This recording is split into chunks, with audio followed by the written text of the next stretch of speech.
नमस्कार, मराठी मंडळीवर तुमच्या सगळ्यांचं स्वागत आहे। आघाडीतील एक घटक पक्ष समाजवादी गणराज्य पक्ष आघाडीतील नेत्यांवर गंभीर आरोप करून बाहेर पडलेला आहे। आघाडीतील नेते त्यांच्या घरगुती भांडणात आणि त्यांचं व त्यांच्या मुलांचं आणि मुलींचं राजकीय भविष्य सुरक्षित करण्यात व्यस्त आहे। जनतेच्या प्रश्नावर ते बोलत नाहीत, त्यांना जनतेच्या प्रश्नाचं काहीही घेणं देणं पडलेलं नाहीये अशा आशयाचं वक्तव्य करत कपिल पाटील यांनी आघाडीतून बाहेर पडण्याचा निर्णय घेतलाय। त्यांच्या घरगुती प्रश्नांमध्ये अडकलेले आहेत। मराठा ओबीसी वाद महाराष्ट्रामध्ये सुरू आहे आणि समाजात भांडण लावून या नेत्यांना आपली राजकीय पोळी भाजून घ्यायची आहे। त्यांना समाजाचं काहीही पडलेलं नाही। ज्यांची मतं घेऊन तुम्ही लोकसभा जिंकली त्यांच्यासाठी कुणीही भूमिका मांडायला तयार नाही असं देखील पुढे कपिल पाटील म्हणाले। मराठा समाज अस्वस्थ आहे, ओबीसी वर्ग भयभीत आहे, त्यांना त्या दोघांमध्ये भांडण लावण्यात रस आहे, प्रश्न सोडवण्यात नाही। समाजवादी गणराज्य पक्षाचे अध्यक्ष कपिल पाटील हे विधिमंडळातील त्यांच्या अभ्यासपूर्ण चर्चेसाठी ओळखले जातात। शिक्षकांसाठी भांडणारा नेता म्हणून त्यांची एक वेगळी ओळख आहे। कपिल पाटील यांनी अखेर त्यांच्या मनातील खदखद बाहेर काढली आहे। कपिल पाटील यांनी महाविकास आघाडीतून बाहेर पडून आघाडीतील नेत्यांवर गंभीर आरोप केलेले आहेत। उद्धव ठाकरे हे चार बोटं हवेत चालत असतात आणि ज्यांची मतं घेऊन तुम्ही जिंकून आलात लोकसभेला त्या वर्गाला तुम्ही न्याय देत नसाल तर आम्ही तुमच्यासोबत का राहावं असा प्रश्न त्यांनी उपस्थित करत महाविकास आघाडीतून बाहेर पडण्याचा निर्णय घेतलाय।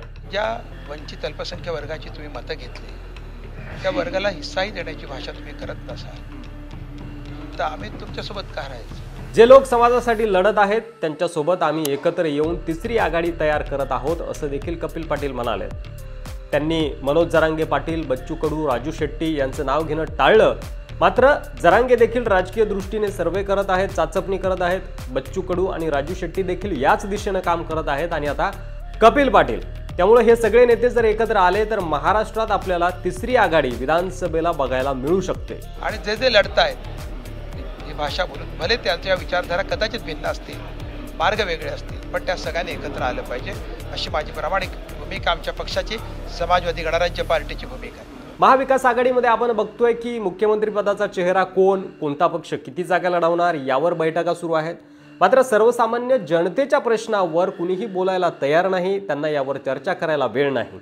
शरद पवार कौटुंबिक भांडणात व्यस्त आहेत, सुप्रिया सुळेंची त्यांना चिंता आहे, उद्धव ठाकरेंना आदित्य ठाकरेंची चिंता आहे, मुख्यमंत्री कुणाला करायचं यासाठी आघाडीत भांडण सुरू आहे आणि आम्हाला त्यात रस नाही असं सांगून कपिल पाटील यांनी आपल्या मनातील खदखद व्यक्त करून दाखवली।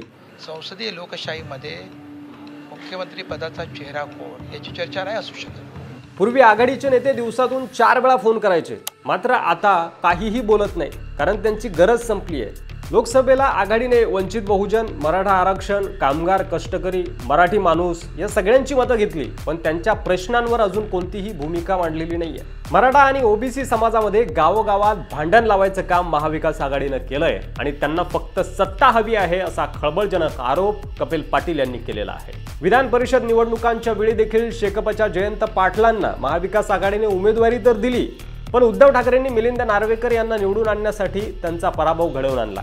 11व्या जागेसाठी जयंत पाटील आणि मिलिंद नार्वेकर यांच्यात लढत झाली, मात्र पुरेशी मतं नसल्यानं जयंत पाटील यांचा पराभव झाला। विधान परिषदेच्या जागांबाबत महाविकास आघाडीमध्ये मतभिन्नता होती अशी माहिती खुद्द शरद पवारांनीच माध्यमांना दिली आहे, आपल्याला माहितीच आहे। लोकसभा निवडणुकीत शेकापची मते मिळवून विधान परिषद निवडणुकीत त्यांचा घात केला महाविकास आघाडीनं। वापरा आणि टाकून द्या या धोरणाचाच हा भाग होता असं म्हणायला हरकत नाही। आपल्या स्वार्थासाठी इतर छोट्या पक्षांचा वापर करून घेणं महाविकास आघाडीने लोकसभा आणि विधान परिषद निवडणुकीमध्ये दाखवून दिलं। कपिल पाटील आणि शेकापच्या जयंत पाटील यांच्या निमित्तानं आघाडीचा हा स्वार्थी चेहरा पूर्णपणे उघड झालाय का आणि त्यामुळे आता आघाडीत फूट पडत चालली आहे का असं म्हणायला हरकत नाही। यावर तुम्हाला काय वाटतंय तुमचं मत कमेंट बॉक्समध्ये लिहायला विसरू नका।